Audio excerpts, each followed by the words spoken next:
आपको Kanpur university BSc previous year zoology का syllabus discuss करने जा रही हूँ। तो प्लीज़ आप लोग इस वीडियो को एंड तक देखिएगा। अगर आपको वीडियो अच्छी लगे तो आप प्लीज़ इसको लाइक कर सकते हैं, ठीक है। तो चलिए हम लोग देखते हैं कि इसका क्या सिलेबस है। तो BSc first year, second year, third year में जो एक पेपर होता है वो कैसा होता है, हम लोगों का ऑब्जेक्टिव होता है, और 2 पेपर कैसे होते हैं, थ्योरेटिकल होते हैं। तो जो थ्योरेटिकल पेपर होगा उसका जो टाइम होगा वो होगा फॉर 3 आवर्स, और जो एमसीक्यू पेपर होता है वो होता है 2 आवर्स के लिए, ठीक है। तो बीएससी प्रीवियस ईयर में जो सारे पेपर्स होते हैं वो हर 3 पेपर्स होते हैं। उसमें हर पेपर कितने मार्क्स का होता है, 50 मार्क्स ईच, यानी कि अगर जूलॉजी का है तो 53 पेपर्स होंगे, उसमें एक पेपर 50 मार्क्स का होगा, और जो प्रैक्टिकल होगा वो होगा आपका 50 मार्क्स का, ठीक है। तो इसको मिला के आपके कितने टोटल मार्क्स का हो जाएगा, ये 200 मार्क्स का हो जाएगा, ठीक है। तो चलिए पेपर फर्स्ट देखते हैं हम लोगों को। बीएससी प्रीवियस ईयर में जो फर्स्ट है उसमें पेपर फर्स्ट का नाम है lower non chordates protozoa to helminthes. तो हम लोगों को लोअर नॉन कॉर्डेट्स पढ़ने हैं, जिसमें प्रोटोजोआ से लेके हेलमिन्थीज फाइलम तक हम लोगों को पढ़ना है। फिर जो पेपर 2 होगा वो होगा हायर नॉन कॉर्डेट्स का, जिसमें एनिलीडा से इकाइनोडर्मेटा तक के जो फाइलम है वो कवर होंगे। फिर पेपर थर्ड होगा सेल बायोलॉजी एंड जेनेटिक्स का, तो जो हम लोगों को पढ़ना होगा वो उसकी हैबिट्स होंगी, morphology, physiology, reproduction, development, classification, कहाँ तक पढ़ना है, अप टू द ऑर्डर, ठीक है। तो क्लासिफिकेशन हम लोगों को उसका ऑर्डर तक पढ़ना है।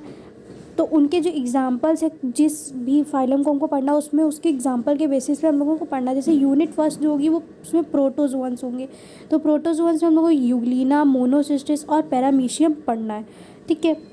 उसके बाद हमारी यूनिट 2 होगी, जिसमें हम लोगों को पोरीफेरा के बारे में पढ़ना है। इसमें साइकन का केनाल सिस्टम और स्केल्टन इन स्पंजेस पढ़ना है।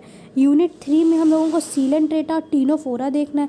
तो सीलेंट्रेटा में जो हमारा एग्जाम्पल होगा वो ओविलिया एंड ओरिलिया होगा, और टीनोफोरा में सेलियंट फीचर्स होंगे, उसके सेलियंट फीचर्स पढ़ने, ठीक है। तो इन लोगों का हमको पूरा क्लासिफिकेशन पढ़ना है, इनका उनका मार्फोलॉजी, फिजियोलॉजी, रिप्रोडक्शन, डेवलपमेंट, सब कुछ हम लोगों को इसका पढ़ना है।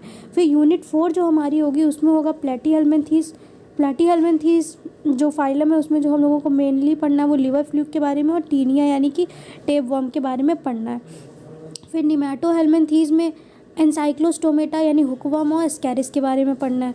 ये हम लोगों का पेपर फर्स्ट था। अब हम लोग पेपर सेकंड के देख लेते हैं। पेपर सेकंड में हमारा होगा higher non chordates means phylum Annelida to Echinodermata. तो इसमें भी हम लोगों को उसकी morphology, physiology, reproduction, development and classification पढ़ना है, ठीक है। उनके क्या एग्जाम्पल्स है जिसके रिलेशन में हम लोगों को उसको चीज़ पढ़नी है। जैसे यूनिट फर्स्ट जो है वो हमारी एनिलीडा होगी, तो एनिलीडा में नेरिस और हिरुडिनेरिया जो है उसके बारे में पढ़ना है। आर्थ्रोपोडा में मीन्स हमको पढ़ना फाइलम भी है, लेकिन उसमें जो एग्जाम्पल जिससे हम लोग प्रेफर कर सकते हैं वो होगा नेरिस और हिरुडिनेरिया। और फिर पेलाइमोन यानी कि प्रॉन के बारे में पढ़ना है, यूनिट 2 होगी आर्थ्रोपोडा में। फिर मोलस्का यूनिट 3 हो जाएगी, जिसमें हम लोग को पाइला और यूनियो पढ़ना है, और यूनिट 4 में हम लोगों को इकाइनोडर्मेटा और इकाइनोडर्मेटा का एस्टेरियस पढ़ना है, एस्टेरियस यानी कि स्टारफिश। फिर हम लोगों को पेपर थर्ड देख लेना है सेल बायोलॉजी एंड जेनेटिक्स। तो सेल बायोलॉजी और जेनेटिक्स भी हम लोग देख लेते हैं। इसमें यूनिट फर्स्ट जो होगी उसमें हम लोगों को सेल बायोलॉजी फर्स्ट पढ़नी है, उसमें ultra structure and function of cell organelles. तो सेल बायोलॉजी फर्स्ट में हम लोगों को सेल ऑर्गेनेलीज के स्ट्रक्चर और फंक्शंस देखने हैं, अल्ट्रा स्ट्रक्चर देखना है and function of plasma membrane, gram positive and negative plasma membrane, cell eating and cell drinking के बारे में पढ़ना है। फिर यूनिट सेकेंड जो होगी वो होगी सेल बायोलॉजी 2 यानी कि उसमें पढ़ना होगा structure and function of cell organelles with special emphasis on. तो हम लोगों को स्ट्रक्चर और फंक्शन पढ़ना है सेल ऑर्गेनेलीज का, कौन कौन सी, mitochondria, Golgi body, nucleus, ribosome, ER, lysosome, transcription और ट्रांसलेशन की भी प्रोसेस हम लोगों को देखनी है। यूनिट थर्ड जो होगी उसमें हमारा होगा जेनेटिक फर्स्ट यानी कि स्ट्रक्चर ऑफ क्रोमोसोम हम लोग को देखना है, स्ट्रक्चर क्या होता है। फिर वॉटसन क्रिक मॉडल डीएनए का देखना है, डिफरेंस क्या होता है डीएनए आरएनए में, cell division, mitosis, meiosis, Mendel's principle of heredity on chromosomal basis, monohybrid cross, test cross, dihybrid cross, back cross, incomplete dominance, multiple alleles, blood group, inheritance, interaction of genes. तो हम लोगों को इसमें genetics में सब कुछ ही पढ़ना है, जैसे कि डीएनए आरएनए में क्या डिफरेंस है, पूरी सेल साइकिल पढ़नी है, सेल डिवीजन पढ़ना है, फिर उसके मेंडल्स प्रिंसिपल्स भी पढ़ने हैं और जो क्रोमोसोमल एब्रीवेशंस हैं वो भी पढ़ने हैं। फिर यूनिट 4 जो होगी उसमें हमारा सेक्स डिटर्मिनेशन होगा, सेक्स डिफ्रेंशिएशन होगा, prenatal detection of genetic diseases यानी कि अमीनो सिंथेसिस होगा, ऑफिस सेक्स लिंक डिसीज कैरेक्टर्स होंगे, क्रिस क्रॉस इनहेरिटेंस होगा, उसका एग्जांपल लिंकेज होगा, and crossing over chromosomal aberrations, eugenics, euthenics होगा, जेनेटिक डिसीज एंड एबनॉर्मलिटीज़ होंगी। ठीक है, तो ये सारी चीज़ें हम लोगों को पढ़नी है। अब इसमें आप लोग ये देख लीजिए कि आपने इसमें बहुत सारी चीज़ें जो ऐसी हैं जो आपने प्रीवियस यानी कि 12th क्लास में पढ़ी होंगी।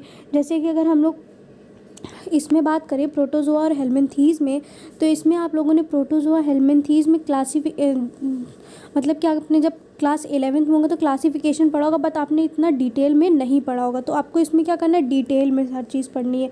ऐसे ही हायर नॉन कॉर्डेट्स में भी आपके साथ होगा।